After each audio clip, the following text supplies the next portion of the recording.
Blake, what's your favorite social media account around the subject of tech? I love the high-stakes game that the Drinks on Consoles Instagram account plays. Welcome to the Church Gear Podcast, where we pull the tech director out of the booth and onto the stage to share the most outlandish stories and hidden wisdom from the tech trenches. And now, here are your hosts. I'm your host, Blake Hodges, a guy who can't operate a console but could definitely put a drink on it. And I'm here with my co-host, a man who would never spill a drink on a console, Toby Walters. That's because I use sippy cups in the tech booth. You know, I wasn't going to out you because it's not a good practice to make fun of one's boss, but yes, it is that sippy cup. I mean, I was the worship leader, so I'd often come back with my, hipster coffee and my hipster glasses, because those are two requirements to be on stage at a church. And then I'd kind of point out to the tech, the thing that he's doing wrong. And I hear that makes a great relationship with them. It really does. It really endears me to that tech. 100%. But on this subject, so Blake, what do we do as a company? We sell gear. We sell gear. So we get a panicked call on a late Wednesday night, not too long ago. A church in Georgia calls and says, we had worship rehearsal tonight, and somebody, it may not have been me, it was probably one of the teenage volunteers, spilled the coffee on our Yamaha M7. Yeah, it's great being a teenage volunteer. You always have to take the blame. And so, Blake, as you might assume, sometimes if you spill a drink on a console, things can go really bad. Oh, I would assume it's every time. So in this instance, it went very bad, and sparks literally flew. It's kind of like when you and I met. Oh, exactly. At least on your end. I mean, I was horrified, but... Oh, sparks were coming out of me. I think the sparks coming out of that console, though, was just the Holy Spirit. It was activating. So, of course, major freak out moment. And Blake, there is actually a very defining line in when it's very bad for a console to get wet and when it's not. Do you know what that defining line is? If the console is on or not. It is. I'm so proud of you, Blake. You know nothing about tech, but if there's electricity connected to that console and it's on, that's bad. I'm trying not to get electrocuted. That's one of the things you got to know. So if the console's not on and something spills, and I mean, obviously, anything with sugar or anything is just going to get sticky. You got to clean it up. But, if it gets wet, it's not a big deal. But in this instance, very big deal. So sparks fly, console goes crazy, and they are just, up a creek without a paddle, which is also known as an M7. It actually makes a great paddle if you can hold it. I rode an M7 down a creek one time. You sure did. So they call up, and they went ahead and bought an M7 on our site and then called up and said, we need to pick it up. And so first question, Blake, do you know that there are two different versions of an M7? I do, because you just said it. No, I don't. I don't know. So I looked at their order and I said, okay, you bought the Yamaha M7 ES. Blake, do you know what ES stands for in this instance? Extra special. No, incorrect. So in this instance, ES stands for ether sound, and there's an M7 regular, which all the microphone cables connect to the back of it, but on the ES, you connect the ether sound like a Cat5 cable, and then all the microphones connect to stage boxes on the stage. So I said, did you know that this is an ES model? And he said, what's an ES model? And you said, do you have the same knowledge as Blake, or are you the tech guy? That's right. So Blake, I don't like to just haphazardly throw around the word superhero, but I just feel like in this instance, it applies. So I kind of put a virtual hand on his shoulder because we're on the phone, and I said, I got you, buddy. We have the regular M7, which is what you need. And he says, that's great, because I don't know what a non-regular M7 is. And then he said, can we come up basically immediately and get it? And I'm like, well, it's 9:00 at night, so probably the earliest is tomorrow. And he said, great, we'll leave at 3 a.m. That's my kind of guy right there. I mean, he could have just started driving in that moment and got a hotel or just slept outside the warehouse. But again, I don't like to haphazardly throw around, the term guardian of God's mission. But in this instance, obviously, we're hitting on all cylinders. So church comes up, they meet us, they pick up the console, they bring it back, they get it in place for Sunday service is saved. And I mean, again, just church gear. Like, I don't love to just like throw around terms without really meaning behind them, but just like, maybe savior is the right term here. We saved Sunday. Dear Lord, may I please be in heaven when you confront Toby about how he called himself savior multiple times. Amen. Yeah, no, I love that story because, you gotta, when someone knows a thing that you need better than you do, that's the moment of trust of like, oh, they really care. And we do. And so I'm glad we're able to help them out. And Drinks on Consoles is not just a made up account. It's a thing. Oh, no, you should all, if you're listening to this, you need to follow it on Instagram. It's hysterical and it'll make you terrified and it'll make you laugh. This was not a paid ad, by the way. Now, speaking as someone who would never spill a drink on a console. At least not an M7. At least not. You know what? He might be past the M7. He might be like, you know what, M7, screw it. But a Midas Pro 90 never would. I'd like to introduce broadcast engineer at the Grand Ole Opry and king of Opryland, King Williams. Howdy. King, we're going to play some 4 Truths and a Lie with you. Are you ready to lie to us? 4 truths and a lie? I think there's only 4 items, so wouldn't it be 3 truths and a lie if one of these is a lie? You don't pay me to do math here. I'm just talking. And his name is actually King? It is. This is fascinating. We'll get to this, King. I'm very excited to talk about this. Well, this is fitting then. We got the King right here in front of us. We got the jester, court jester, and me. Yes. All right, so I'm going to read his 4 truths and a lie. I recorded John Prine's In Spite of Ourselves with Iris DeMint. It's one of my proudest achievements, recording him. Number 2, I enjoy recapping vintage Neve and API consoles and have done a number of them. Number 3, I once told Keith Urban that my wife wanted me to disguise myself to look like him to spice things up in the bedroom. What? Well, I want that to be true. And number 4, I had a rescue chihuahua named Scrappy Doo. Scabby Doo. Scabby Doo. Okay. You got to learn to spell, Blake. Well, actually, he spelled it right. You were making a play on Scrappy Doo, and I just called it Scrappy Doo, but really it is Scabby. Reading is hard, Blake. I get it. That's why I just talk. Okay, King. This is quite the little list here that you've given us. Okay. And, of course, one of them we're immediately very interested in, but I don't want to guess that the Keith Urban bit is a lie because I so want this to be true, and then I want to hear the story, Blake. Same. And I really think number 2 is so specific that that's true unless he's being unless the gear is different, but it's still recapping. Old consoles is like you're in it for like a month. So King feels like the detailed guy, though, that would enjoy that. He does. I mean, somebody who's broadcast mixing for the Opry, as long as he has, I could see that being true. He's got the tech tenacity.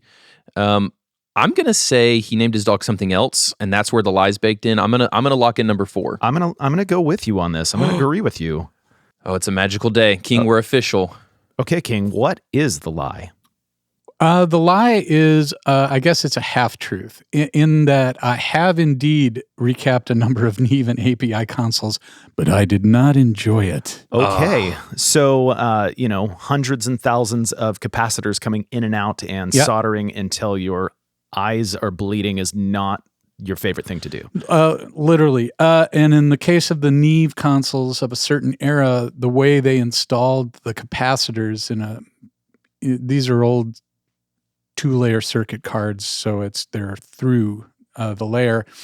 Whatever they use to chop off the leads of the components flattens them so that they are wider than the holes in which they were inserted. So not only do you have to remove the solder, you then have to figure out how to remove that lead without damaging the holes. So which means kind of cutting them off, which means really removing the solder, which also means potentially damaging the lands and the circuits. So that sounds like a little bit of a nightmare. It's fraught. And I don't know exactly how to make this joke, but Vintage King is probably like the number one place you would go to get an API or a Neve recapped, and your name is King, but you're totally failing to be Vintage King. I was the Vintage King before Vintage King was Vintage King. Actually, I was one of their first clients when they were still in a garage. Really? Somewhere in Michigan or Ohio or something like that. So you were the OG Vintage King. Kind of. I bought a couple of, I bought an old Altec compressor. Like a 436? I think so, yeah. The Beatles sound. Correct. And I think I bought a 176 Universal from him as well. when it was just him, literally in a garage. How often, like when you're doing that work, do you have to then like, you do all of it and then it works, or you have to then troubleshoot continuously? In this, where you're talking about capacitors in Neve consoles, generally speaking, they are polarized. So if the only way to really get it wrong is to put them in backward, and usually as soon as you apply juice to them, they'll pop. So you know pretty quickly whether or not it's going to work, unless it's specific to a portion of the circuit it's been a long time since I did that, so I don't recall exactly which ones would, but in the instance of a Neve 81 series console, there are a lot of active portions that need to be lifted up off of the power plane. Well, another thing that was getting lifted off of a power plane was your wife. Whenever you said, I'm going to look like Keith Urban, I'm sure she was, tell us about that. So during the coronavirus, during the pandemic era of 2020, right? It was 2020. You're not that old, King. No, but this it's so, time just did a weird thing, because everything every metric by which we kind of used to kind of judge time went away. So we continued to do shows, and on one of them Keith Urban was on, and was this at the Grand Ole Opry? Yeah. Okay. Luckily, Keith and I have kind of go way back. I worked. There was a tribute record to Rafi a long time ago, and he did one of the cuts, and it was Apples and Bananas, and I did that with him. And so we have always kind of done the fun things together, demos and things like that in kind of early days. So when he's at the Opry, he's one of the only people I actually leave the booth and go down and say hi to, because he's also a very friendly guy. Buddies. And yeah. That's great. It's been he and Mark Wills are kind of like my two guys I worked with before in early days. And we've all, managed to survive.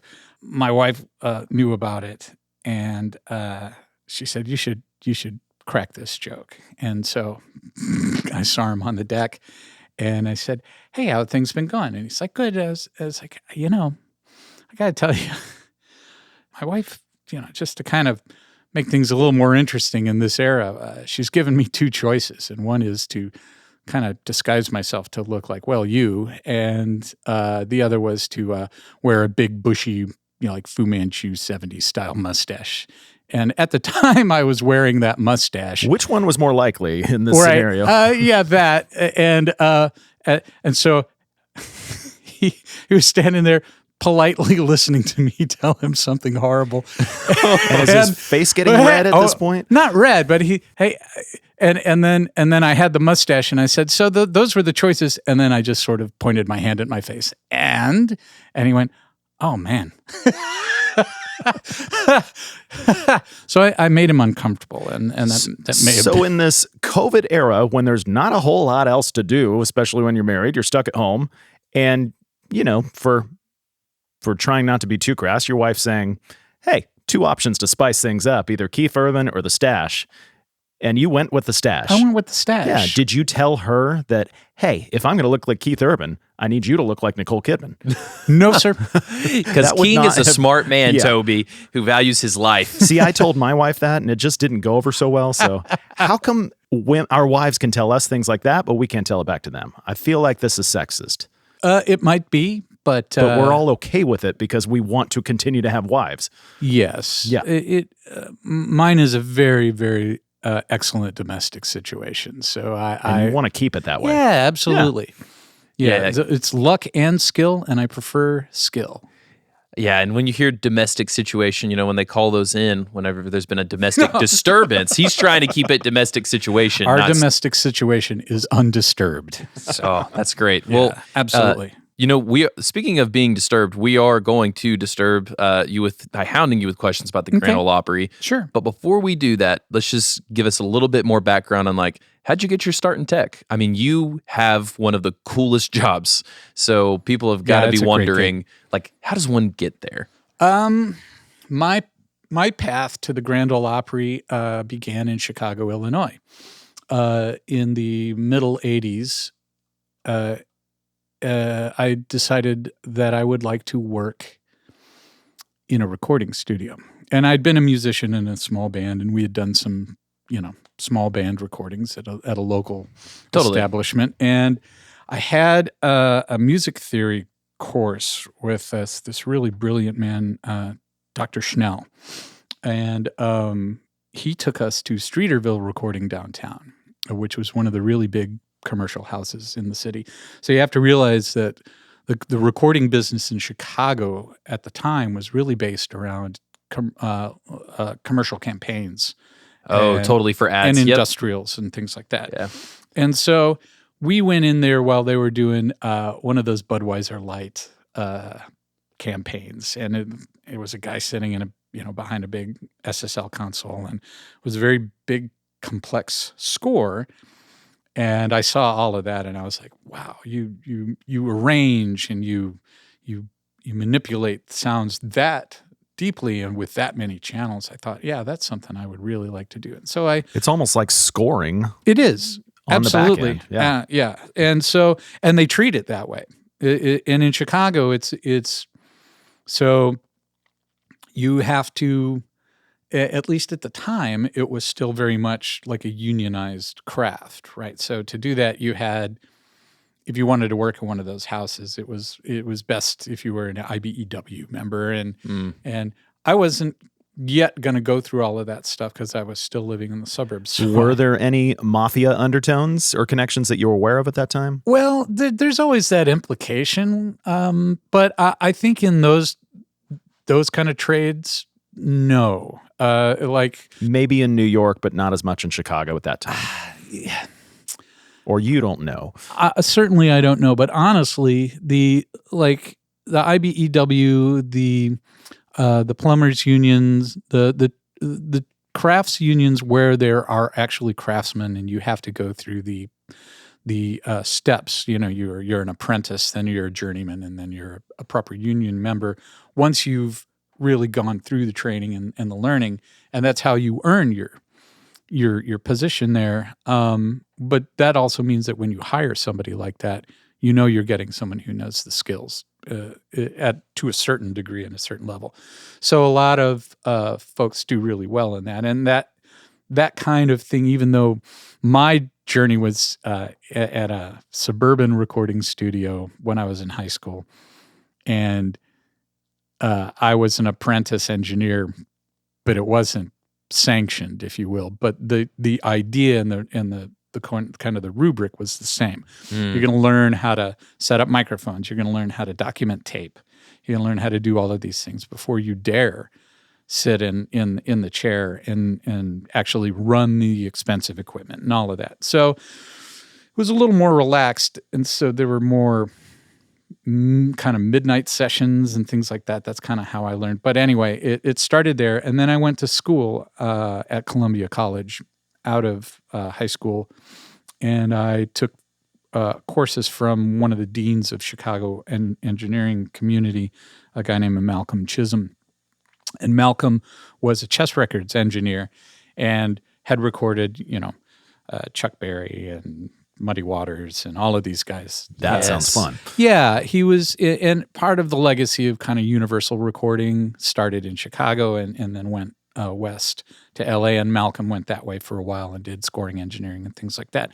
But his was a very technical learning format. Like you learned acoustics for microphones, you learned electronics, and basically you learned tube electronics first because it was his considered opinion that they hadn't quite figured out why transistors work, but they really knew why tubes worked.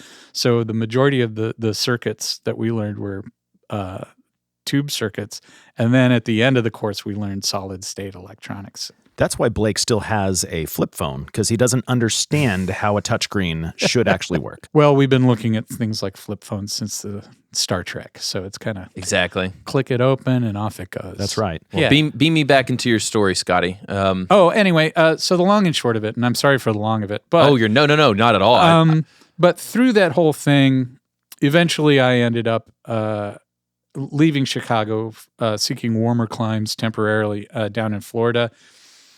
started playing music again instead of doing engineering work, and then eventually left Florida back for Nashville, because one of the things that Malcolm had said and this was 86, 87, was that the only folks that are still recording live musicians on the floor are doing it in Nashville, Tennessee, because basically on the coasts they were, music had gotten pretty synthetic at that time, even like rock music and things like that. And he's like, this is the place to go to have a career in recording and to do it using musicians, and that's kind of the point of the whole thing. So what year did you land in Nashville? December of 92. Okay. Yep. So you've been here 30 years. Yeah, just about. Oh, you're a native Nashvilleian then. I dubbed thee. That's awesome. Maybe so. And I came at a great time because it was kind of during that big country music boom of the late 80s through the middle 90s. And the technology was really being revolutionized like minute by minute. Yeah, Pro Tools was just kind of really coming into its own. It was still called Sound Tools. Okay. Yeah, and actually I remember the first time I saw that was in Chicago in the 80s, and I was like, what are those squiggly lines? Because it was just 2 channels. What does that mean? Oh, those are the sound waves. And I was like, oh, okay. Well, this is going to completely change everything, because that visual made a whole lot of sense. Yeah, you could see it even then, knowing that like I could chop that up like a piece of tape and it'd be so much easier. Absolutely. Like with a click of a mouse. Sure enough. And we were absolutely cutting tape at the time. And I think it seemed to me that when they were kind of introducing us to this thing, that their position was that our primary clients are going to be radio stations and places that do a lot of editing. And I think for a time that may have been the case. So then you've landed in Nashville. You're seeing all this change. How do you go from landing in Nashville to the Grand Ole Opry gig? I mean, that's pretty dope. So part of my my journey has always been sort of in iconic places, I guess, or historic places. So this podcast studio right now. Absolutely. Hey, you were on the cutting edge of a lot of things. So this is boding well for us. That's true. You were on the cutting edge of our podcast. My first staff position as a engineer was at RCA Studio A, and at the time it was called Javelina Recording. And how did you land that? Well, he was looking for a guy that could do wiring as well as staff a session. So you can recap a console and you can man a session. Yeah, correct. So those are very different skill sets. They are, and actually the reason I focused on being able to do both of those things was because, again, Malcolm Chisholm said a lot of people that I have taught that have gone on to have successful careers have done so because they got their foot in the door by being able to fix things. And that is how I got my foot in the door. So the owner of the studio at the time was looking for precisely that, somebody who could do tech work and help get a lot of his equipment that had, just because it was a very busy house. And so those kinds of places don't often have a lot of downtime. Totally. So things kind of fly under in a mass, problems amass. And so he needed wires in the floor. He needed channels repaired on this very unique Calrec UA 8000 music desk, and somebody who was willing to take on those challenges. And I was, because I had A, no other work, and B, it was time that I started getting my career started for real in Nashville. So, totally. He'd built the ship, but there were holes leaking all the time from correct. all of the damage and the sea battles, and he needed someone to plug those holes. Yeah, basically. So it's an amazing room, and it's still up and running, and it was a really important place to me because of its history. It was one of a few rooms that RCA had built they had built a number of like rooms so that their engineers could move from studio to studio across the country. And I think they may have built one in England as well. That was kind of like that, so that their engineering staff, whom also built the consoles out of constituent parts. So they would build a desk out of API plug-in parts because API didn't use to build consoles. They just built the parts you could make your own console out of.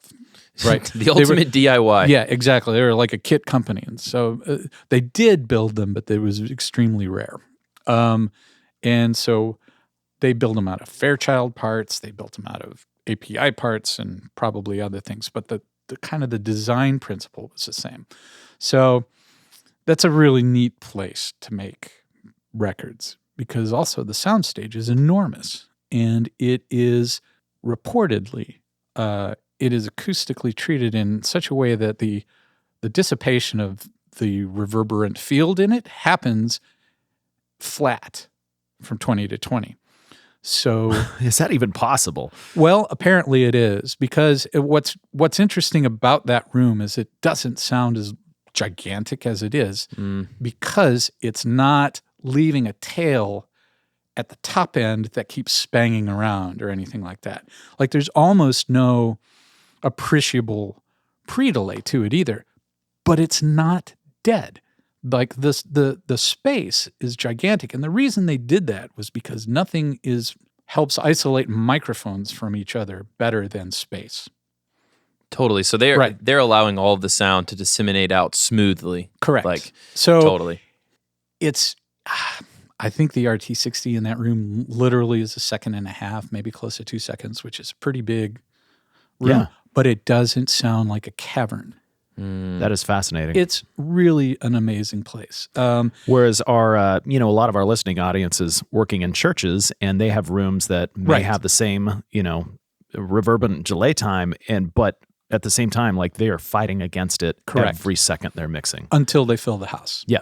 Right. Yeah. And even sometimes so one of the interesting principles, and again, you can just chop this stuff out if it's just bizarre, that I learned was that all of the information in language comes in form of the Morse code, right? The consonant sounds. The vowels are spacers. There is no information in a vowel. And because we have a phonic language, you can even write a sentence and X all the vowels out of it, and I can still read it. Fascinating. Right? So the problem is if we don't have the vowels, it sounds like, and I thought you were about to lay down a beat and we're going to start rapping right there. Kind he of, is beatboxing right now. So the problem is that the vowels are twice as loud as where the information is. So in a reverberant hall, the stuff that rings around and excites the room is all the stuff that provides no intelligible information at all. Interesting. So basically just me talking in a room. It's just the no intelligible. Yeah. Okay. 100%. If you cancel out Blake, then you have intelligence. There we go. That's what's left, the tails Blake of that. Blake is the vowel. That's right. Right. So so the design goal is to kill the reverberant field. It's so that you get your critical distance of the room out as far as you can to the back wall. And amplifying into a room makes it ring. And the way to solve that is to put people in it. So so how's the reverberant field at the Grand Ole Opry? We are talking about the Grand Ole Opry right now, right? The Grand Ole Opry, Studio A still. Studio A, okay. So Studio A in its own right is a pretty legible room because the reverberant field dissipates so evenly. And in the Grand Ole Opry house, I have observed that it is an easier room to work in than, say, the Ryman Auditorium, which is the other room we work in. Sure.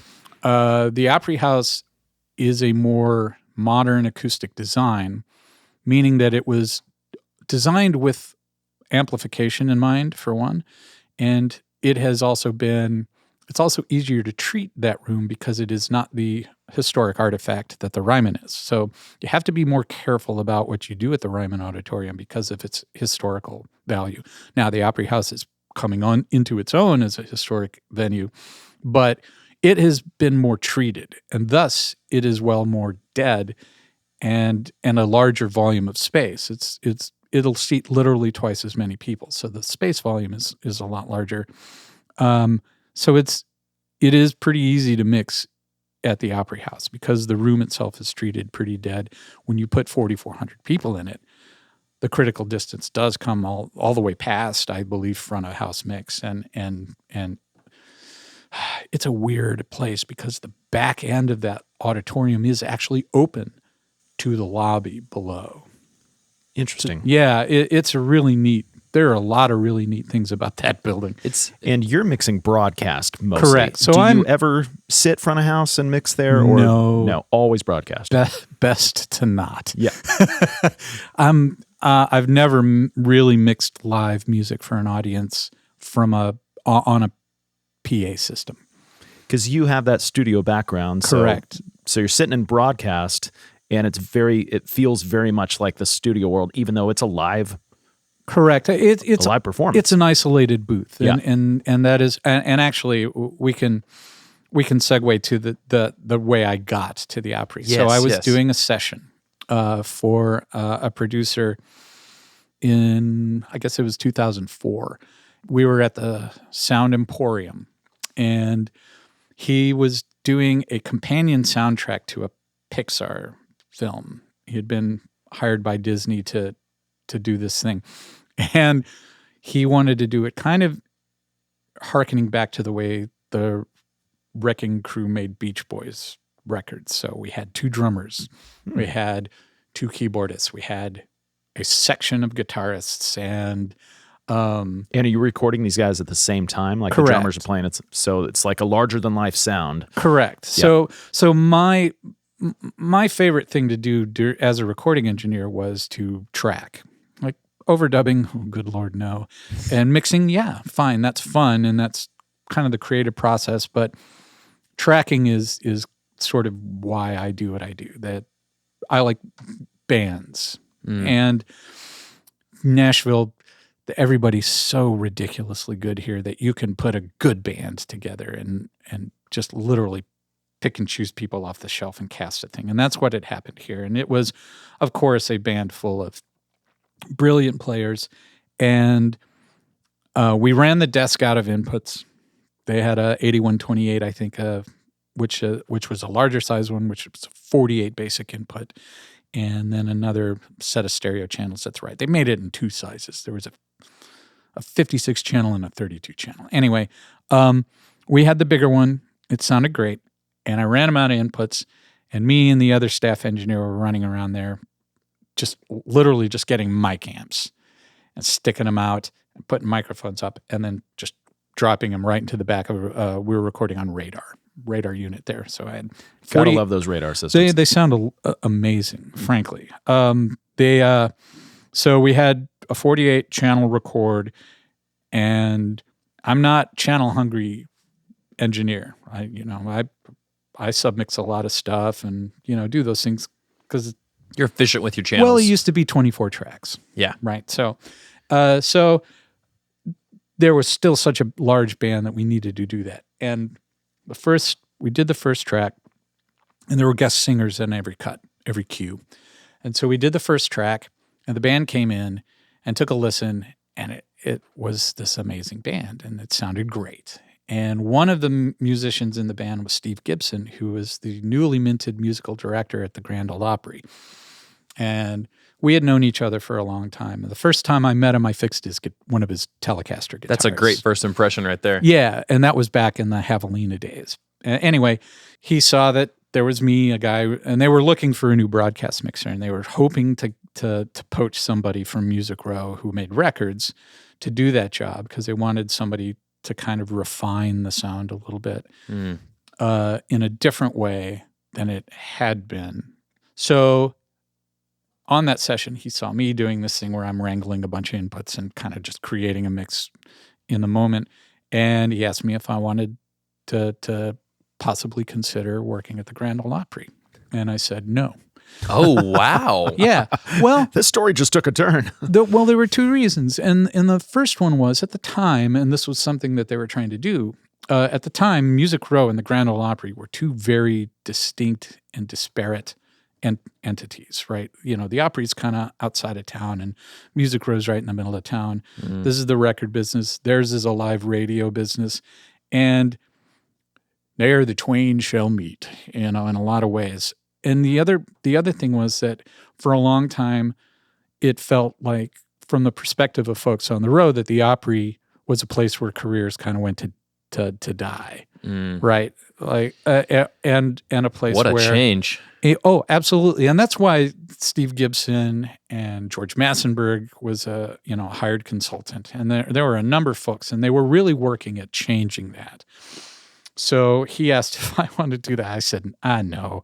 And then I thought about it. And before the session ended, I said, you know what? I actually, that might be something kind of interesting. Can you give me a day to really make an answer? And he said, of course. He said, there are other candidates. So anyway, I said, yeah, let's do this. I looked at my book, and honestly, 2004, things weren't going generally well for the record business, and things have shaken out so far since then. There just isn't that, it's not that big a business. It's not, it cannot sustain as many folks in it that it used to. Right. So I said, yeah, all right, I'll take a shot at it. And I passed muster, and I did a commercial recording package for them as part of that whole thing. Like the interview process, totally. Yeah. So there were a bunch of ways that I kind of got myself in there, and so they hired me. And what year was this? 2004. So it was early 2004. I had a record. So 18 years ago.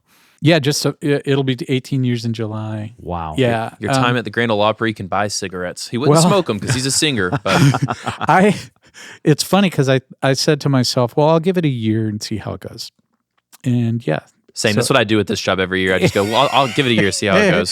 So 18 years later, and it really, I have to say that one of the reasons that I continue to find that place interesting enough to keep going back is that it is the same thing over and over again, but there are enough changes, enough small things change on day to day, and every once in a while, you see something so amazing and so magnificent on that deck, and everything comes together, and you put it out to the world. I say my job as a mixer is I take care. There are 3 mixers. Fullback, he mixes for the band. Front of house, he mixes for the audience, and broadcast, and I mix for everybody who couldn't make it to the show that night. So folks that couldn't make it to the show that night still got a treat. And that kind of keeps you going, inspired. Totally. Right? I love how you put that. And a lot of our listening audience is church techs. Right. And at the biggest churches, they will have, monitor, mixer, front of house, and broadcast. Right. But, especially since COVID happened, every church in America all of a sudden is, if we aren't broadcasting yet, we got to figure it out. So, I love that, like making it an experience for the people that can't be there. What advice do you translate from the Grand Ole Opry, which is this huge internationally known scale, to these local churches, whether they're mixing on an Avid SXL or if they're mixing on a Behringer X32? How do you help translate that they can have that mentality of making an experience for those that can't attend in person? The best way to make that happen has nothing to do with you or me. And I say this very honestly, the best way to make that happen is to be a transcriptor. So capture the moment and translate it up and out. And that means, generally speaking, getting out of the way. You are not going to be able to create an experience unless it's happening in front of you, right? Yeah, you're not creating, you're capturing. Correct. So to me, that is it. Technically, the best way to do that is, again, I say by staying out of the way, but honestly, that's the best way to do it. You're not there to be super creative and run a bunch of tricks and things like that. You're there to capture that moment. And the most honest way to do that is to stay out of the way. Don't overcompress. Don't over EQ. Don't overbalance. And in terms of transmission, which I think is something you have to consider because it gets manipulated so many ways after it leaves you. So you can only make it sound good for you in the booth. And then it's up to everybody else to be responsible for the transmission path once it's left you. But one way to guarantee that you stay out of everybody's garbage is to work in the new loudness rubric that has come around. And initially, I think a lot of folks kind of fought against it because it's rules, and we don't like rules as creative, sort of creative types, right? We're technical creatives. God, I just said a thing that I hate so much. Some things are cliche because they need to be said. Perhaps. But once I read the white paper on the loudness rubric, and I say that word too much too because it's too useful, but it made a lot of sense. If everybody's following the same rules, like my broadcasts to XM and to when we do television episodes to the Circle Network, they go terrestrial, but they also do Roku and they do all of these things, and YouTube. It's got to translate. It has to translate. Yeah, you've got more mediums popping up than you have brain power to even think about adjusting for. It's so plentiful. Here's Here's the thing. If you work inside that loudness system, and if you package it correctly, and I'll give the secret to the way we do it. If you do that, you will find that more often than not, what you intended will actually come back to you in playback. Like I will look at those YouTube streams a day or two later and say, okay, how is this? How did it translate? Yeah. YouTube has done a pretty good job. Their codecs are constantly evolving, or were constantly evolving. They seem to have kind of hit this place where they generally sound more or less the same now. But they have their own coders doing these things, so they can change it at any time. And so for a while you were chasing them, and it seems that we do that less now. But it has become possible to have something leave the booth and have it return to you listening back, doing a quality check, or in the immediate to your clients, which are your listeners, right? Your constituency, for them to hear pretty close to what you actually delivered. Up until just a few years ago, it absolutely was the Wild West. Well, it's nice that it's kind of had some form put to it. You'd mentioned the secret to how y'all do it. So the way we do it, when we started, and I used to mix that show literally listening to the antenna on top of the building and having a little Aurotone speaker in the middle of the console. Wow. And listening to an AM return. I'm there with you right now. So because it was what I considered client one was the radio station. So we still broadcast that show on AM 650 and have done for 96 years. We're going into our 97th year. Wow, and amazing. There are some things, I like historic things. I like totally. things that are like that. And so to honor that, that's what I did. And it comes back immediately because they don't put a delay line on that transmission. So it comes out of my booth, goes optically over to the hotel where they have their control room, goes out of there on a T1 line, and then I think there's a microwave backup, and it goes to the stick over here on Concord Road. So that's a 50,000 watt acoustic tower. It's been there since I think 1929. Ugh. And that was my first client. And when we started receiving notes from the XM Sirius folks at their master control in Washington, there was an issue, and that was, and I'm going to get to the point and what we're doing, and that was that the music was fine, but anytime that somebody took an announce, the level dropped so low that they couldn't make it up. And I'm in the isolation, I'm in the lab. To me, it sounds great, Sure. but when it gets to them, it was too dynamic. So the dynamic range was too great for them to really package it correctly. So we had to do something to package it. Previously, I had a DBX 165 that went on a monobus and sent out. But now that we were doing this thing to XM Sirius, we had to start delivering to the station primarily in stereo. So I we kind of took a leap and we bought a transmission compressor. Well, it's a compander really, but it's called an Omnia 1. It's a Telos, Okay. I think. Yeah. And it is a radio station packager.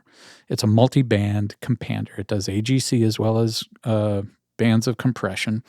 And you have to set it up correctly, but it's got 2 modes. You set it up in studio mode, which is what we did. It can be fairly transparent, but so that's the secret. So that's the secret piece of equipment. So tell us for the win. Yeah. Oh no, absolutely. We've actually purchased 3 of them now because they're so successful. Yeah. And obviously we need some sponsorship dollars from Telos for telling the world that is the Grand Ole Opry's secret sauce. Yeah, we had it worked so well that you can tailor kind of the EQ curve you're sending out and all of that stuff, but my show sits in the loudness world, the long-term meter is your arbiter. You have a short range meter, you have a kind of a medium range meter, and you have a long-term meter. Your long-term meter by mandate has to be within 2 dB of unity gain.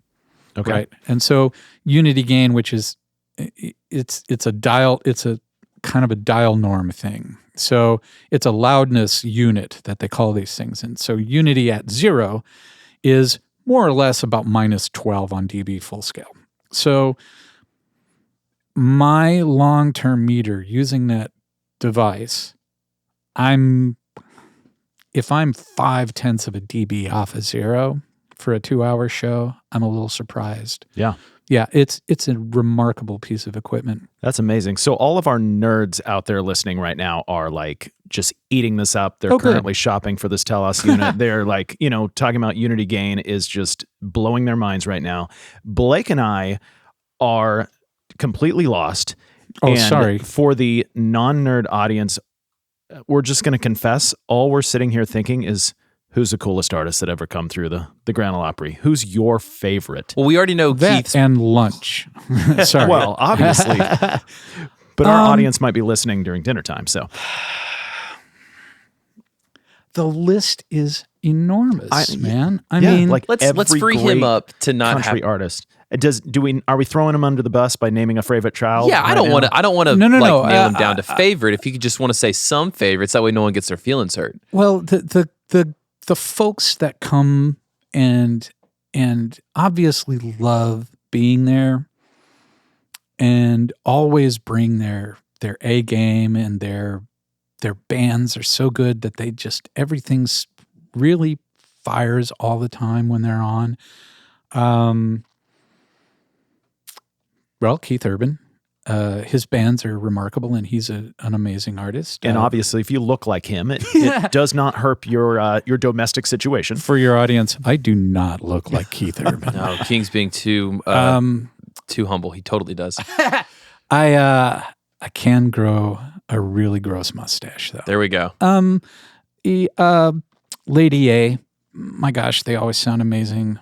Little Big Town. Mark Wills and his band are superb. Honestly, there's so many. I hate to say even that few. Totally. I mean, you're really in a situation where it's true. There are so many great artists that come through the Opry honestly, all the time. It'd be easier to say what didn't go, what didn't sound right. And I'm not going to say that.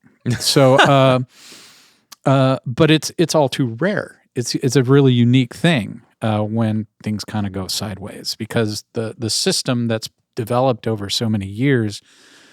The one thing that some artists have not a problem with, but a difficulty understanding is that, like, the throw and go nature of the Grand Ole Opry is absolute, and you've got between 30 and 90 seconds to deploy from when the last artist rings out to when you're at downbeat. It's a well-oiled machine. It has to be.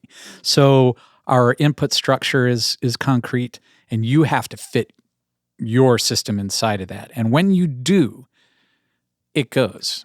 And so almost invariably, the artists kind of have a little bit of a time with it, if and when they do one time, and that's the first time.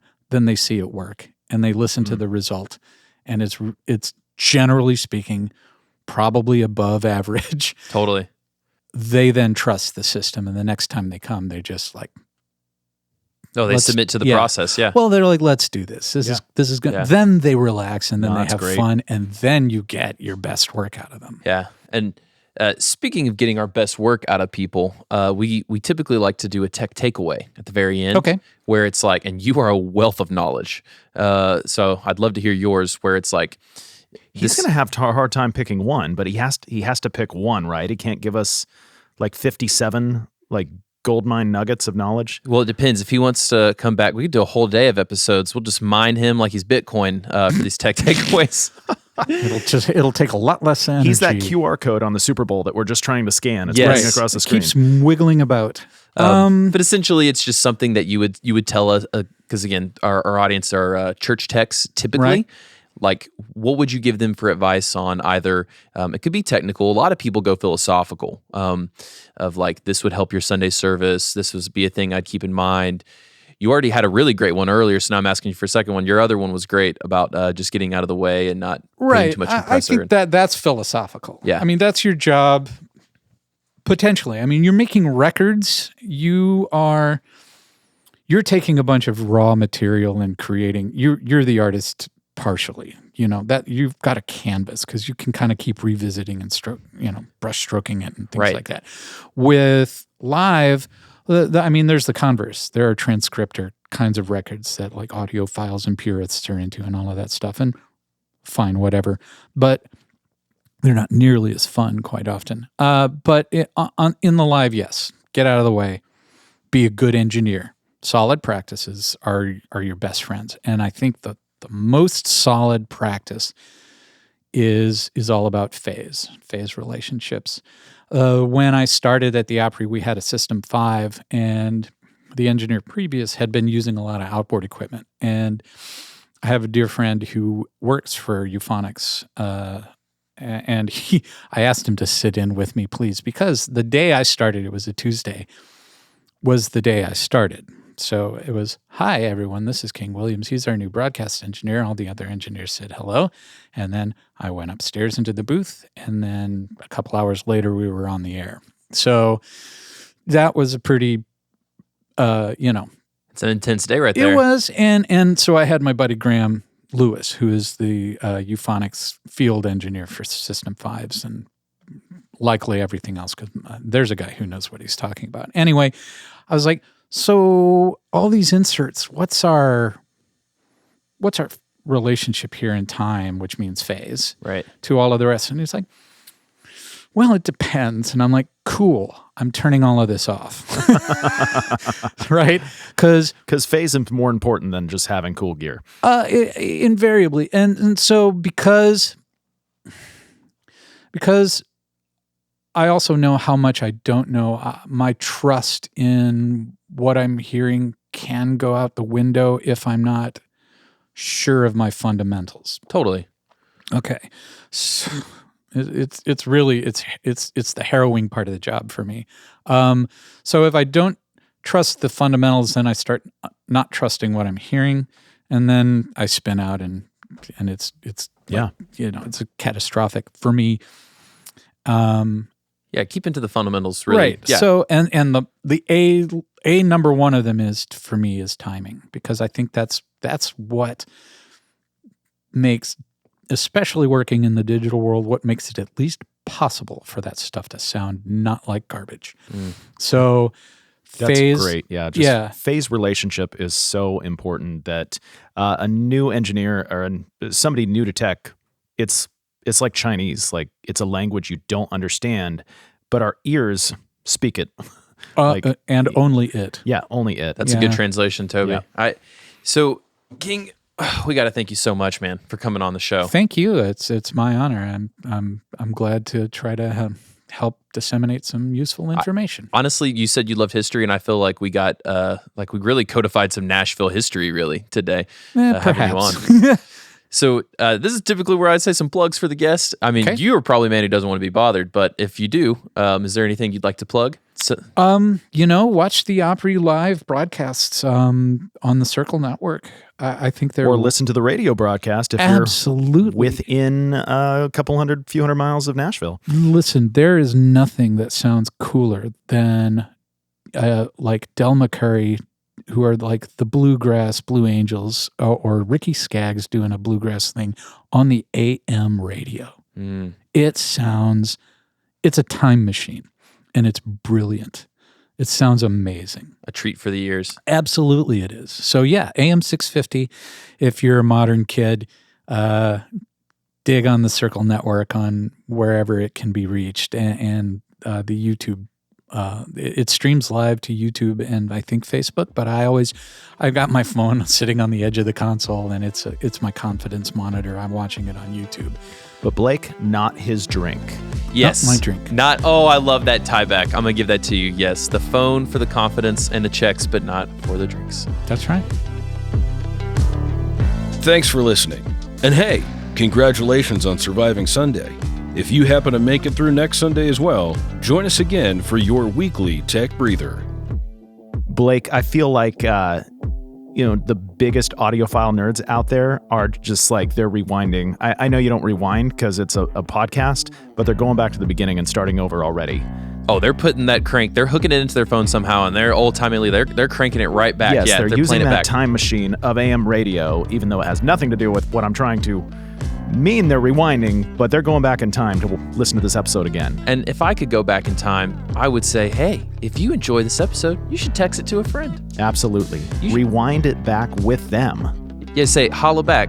Make the track go smack. We're going to throw it back and text it to your friend and see what they say. Oh, man, is that how we're ending this episode? You know what, Brian, can you cut this? That is rough. Please cut this.